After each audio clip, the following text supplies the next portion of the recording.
Hello students, today we will study about the ER diagrams, its conventions and conversion into tables.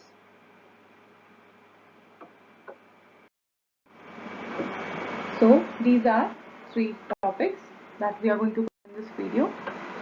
So now we will study components of ER model.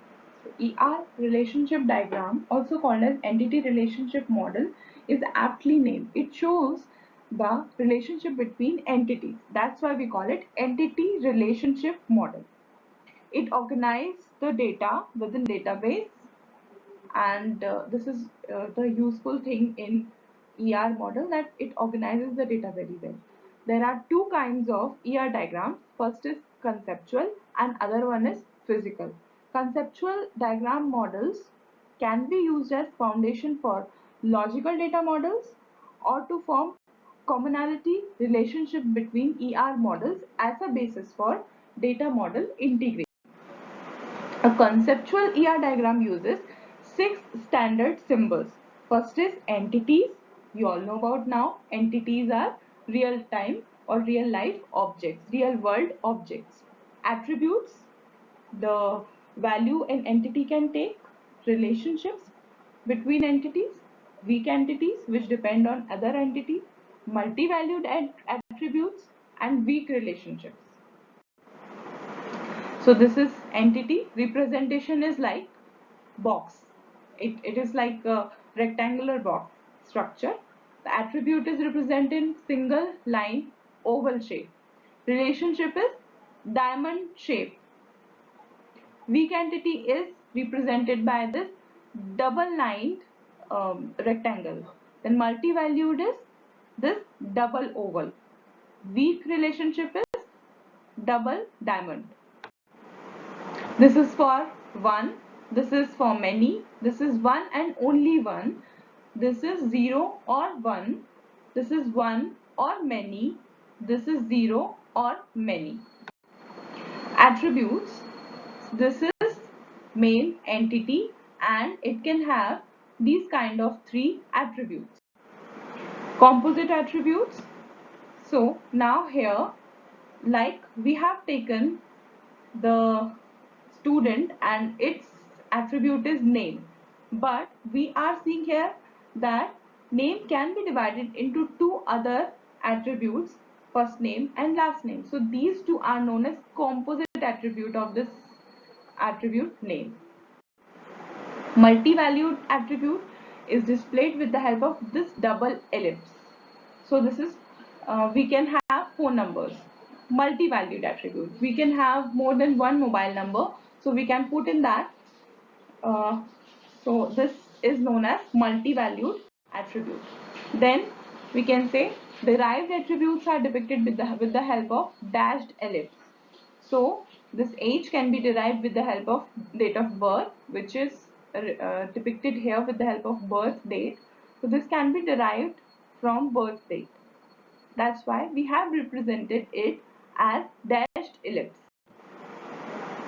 So here we study about relationship.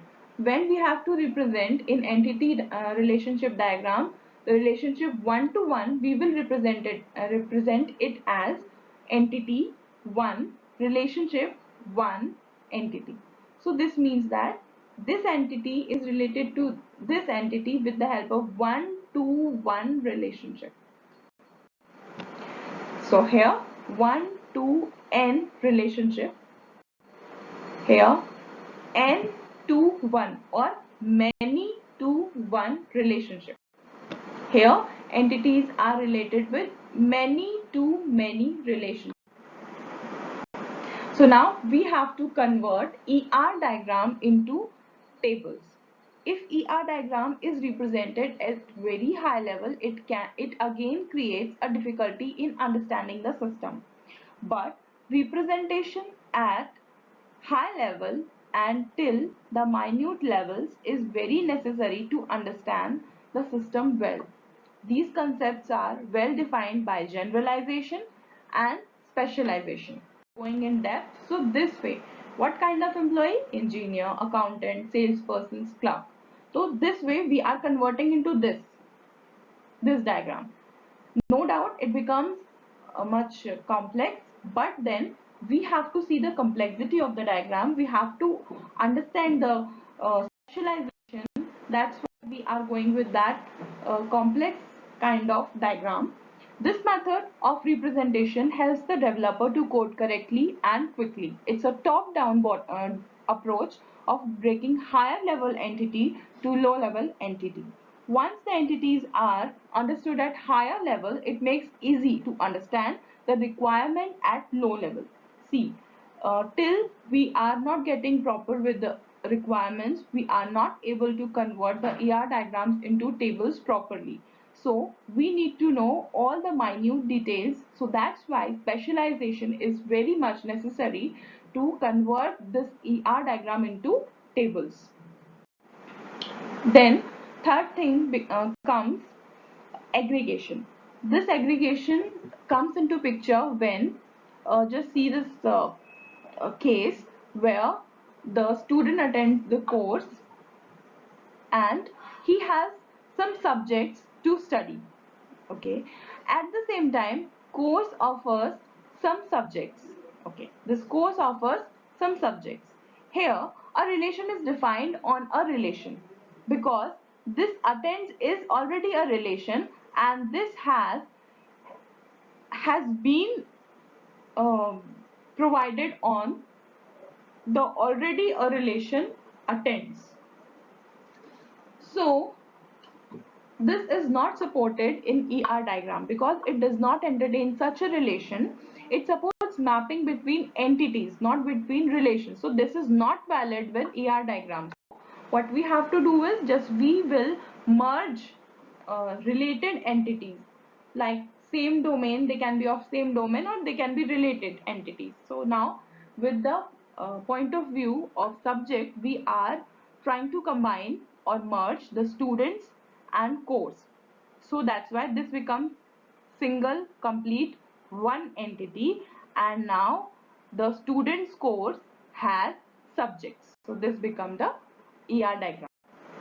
Now we have to transform ER diagram into tables. So how to convert ER diagram into table? We have some sort of rules for that. These rules: convert all the entities into table, all single valued attributes of an entity is converted to a column of the table. Key attribute in the ER diagram becomes primary key of the table. Declare the foreign key column, then any multi-valued attribute are converted into new table. Any composite attributes are merged into same table, has different name. Then one can ignore derived attributes. So these are to be taken in, and this kind of structure of tables we have obtained.